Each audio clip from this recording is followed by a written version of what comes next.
আসসালামু আলাইকুম। হ্যালো প্রযুক্তিবাসী, কি অবস্থা, কেমন আছেন? I hope you are well. আমি সবুজ আছি আপনাদের সাথে।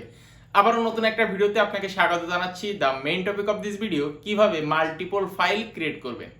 এখন এটা যদি আপনি ডাবল ক্লিক দেন, দেখেন ম্যাজিকটাই কিন্তু এবার দেখা যাবে। দেখেন ফোল্ডার কিন্তু ক্রিয়েট হয়ে গেল। ধরেন আপনি একটা প্রাইভেট প্রতিষ্ঠানে জবের জন্য অ্যাপ্লিকেশন করেছেন। বস আপনাকে ভাইবা বোর্ডে প্রশ্ন করলো যে ধরো আমাদের প্রতিষ্ঠানের ক্লায়েন্ট হলো 975 জন। 1 ঘন্টার ভিতরে 975 জন ক্লায়েন্টের প্রত্যেকের নাম দিয়ে একটি করে ফোল্ডার ক্রিয়েট করতে হবে। আপনি যদি হঠাৎ অবাক হয়ে যান যে 1 ঘন্টার ভিতরে 975টা ফোল্ডার কিভাবে ক্রিয়েট করব, এমন করলে কিন্তু আপনার ভাইবা বোর্ড থেকে বাদ দিয়ে দেবে। সেই জন্য আপনার ঘাবড়ানোর কোনো কিছু নেই। সিম্পল জিনিস, কিছু ট্রিক্স ফলো করে কিন্তু আমরা এটা খুব সহজেই করতে পারি। প্রথমে আপনাকে একটি টেক্সট ডকুমেন্ট নিতে হবে। এটা নেওয়ার জন্য মাউস থেকে রাইট বাটন যদি ক্লিক করি, এখানে নিচের দিকে যদি আসেন, দেখেন নিউ আছে, নিউ থেকে টেক্সট ডকুমেন্ট, এখানে যদি একটা ক্লিক দেন, একটা টেক্সট ডকুমেন্ট কিন্তু চলে আসবে। এইটা আমি ডাবল ক্লিক দিয়ে ওপেন করলাম। এই সেম টেক্সট ডকুমেন্ট আমি আগে থেকেই একটা রেডি করে রাখছি, আমি সেটাই আপনাদেরকে দেখাই, তাহলে ভিডিওটা খুব লেন্দি করব না। এখানে একটা টেক্সট ডকুমেন্ট আমি আগে থেকে রেডি করে রাখছিলাম, এই যে সেই টেক্সট ডকুমেন্টটা। দেখেন এই টেক্সট ডকুমেন্টের ভিতরে একটা ফর্মালিটিস আছে এবং কিছু লেখা আছে।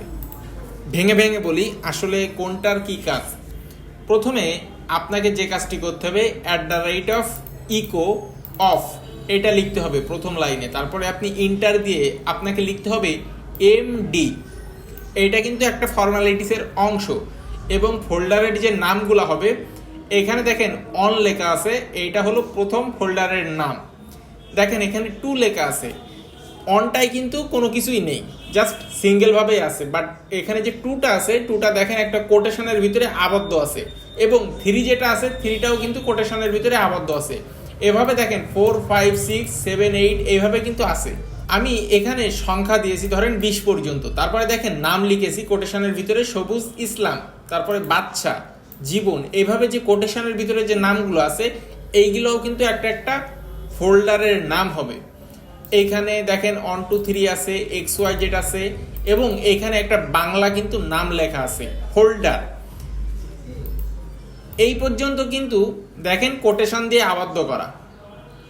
এটা হলো প্রথম ফোল্ডার হবে আমাদের, এইটাই কোনো কোটেশন দেওয়া লাগবে না। এবং আমাদের যে শেষ ফোল্ডারটা হবে, দেখেন এখানে লিখে রাখছি হ্যালো, এইটাইও কোনো কোটেশন দেওয়া লাগবে না। অর্থাৎ আপনি যত ফোল্ডারই করেন না কেন, এই প্রথম এবং শেষ এই দুইটার কোনো কোটেশন দেওয়া লাগবে না।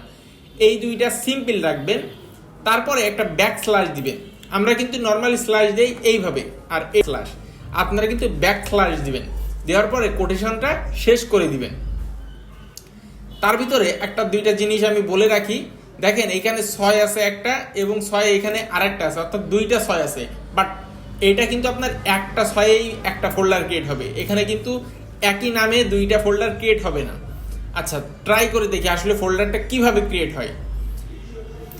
আমি এইটাই আবারও সেভ করব, অর্থাৎ ফাইলে ক্লিক দেওয়ার পরে সেভ অ্যাজ, লোকেশন দেখিয়ে দিলাম ডেস্কটপ। দেখানোর পরে এখানে ফাইল নেমটা দিতে হবে। ধরেন আমি এখানে একটা ফাইল নেম দিলাম on BAT, আর এখানে সেভ অ্যাজ টাইপ, এটা যে TXT আছে, এটা আপনি অল ফাইল করে দিবেন। দেওয়ার পরে সেভে ক্লিক দিবেন। এটা কিন্তু সেভ হয়ে গিয়েছে। আপনি যদি ডেস্কটপে যান, দেখেন এখানে on.bat, এটা কিন্তু সেভ হয়ে গেছে। এখন এটা যদি আপনি ডাবল ক্লিক দেন, দেখেন ম্যাজিকটাই কিন্তু এবার দেখা যাবে। দেখেন ফোল্ডার কিন্তু ক্রিয়েট হয়ে গেল। ওই যে প্রত্যেকটা নামে নামে দেখেন, এখান থেকে আপনি একটু খেয়াল করলে বুঝতে পারবেন 1, 2, 3, 4, 5, 6, 7, 8 এভাবে কিন্তু সিরিয়ালে আছে। আমরা যে 6 রাখছিলাম 2টা, বাট 6 কিন্তু একটাই আসছে, অর্থাৎ একই নামে কিন্তু 2টা হবে না। তারপরে দেখেন 1, 2, 3 আছে, বাচ্চা আছে, বিনফো আছে, হ্যালো আছে, এইভাবে কিন্তু আছে। প্রত্যেকটা নাম কিন্তু আছে যেগুলো কোটেশনে রাখছিলাম। এই দেখেন এটা হলো হ্যালো, এটা কিন্তু আমাদের শেষে ছিল। এই যে হ্যালো, এটার কিন্তু কোনো কোটেশন ছিল না, যেহেতু এটা শেষ ছিল, এবং অনটারও কিন্তু কোনো কোটেশন ছিল না। তারপরে আরেকটা জিনিস দেখায় আপনাদেরকে। দেখেন একটা বাংলা নাম লেখা ছিল ফোল্ডার, এখানে দেখেন একটা বাংলা নাম লেখা ছিল ফোল্ডার, বাট এইটা কিন্তু নামটা দেখেন কি চলে আসছে, অর্থাৎ আপনারা কিন্তু দুইটা তিনটা জিনিস ক্লিয়ার হলেন যে বাংলা নাম কিন্তু এখানে অ্যালাউ হবে না, শুধুমাত্র ইংরেজি এবং নাম্বারিং কি, ঠিক আছে? আর ডাবল কিন্তু কোনো কিছুই হবে না। যদি ভিডিওটি আপনার কাছে হেল্পফুল মনে হয় তাহলে প্লিজ লাইক করে কমেন্ট সেকশনে আপনার মতামত জানাবেন। ফেসবুক পেজ থেকে দেখে থাকলে পেজটি অবশ্যই ফলো করবেন এবং ইউটিউব চ্যানেলটি সাবস্ক্রাইব করতে ভুলবেন না। দেখা হচ্ছে নতুন কোনো ভিডিওতে। আল্লাহ হাফেজ।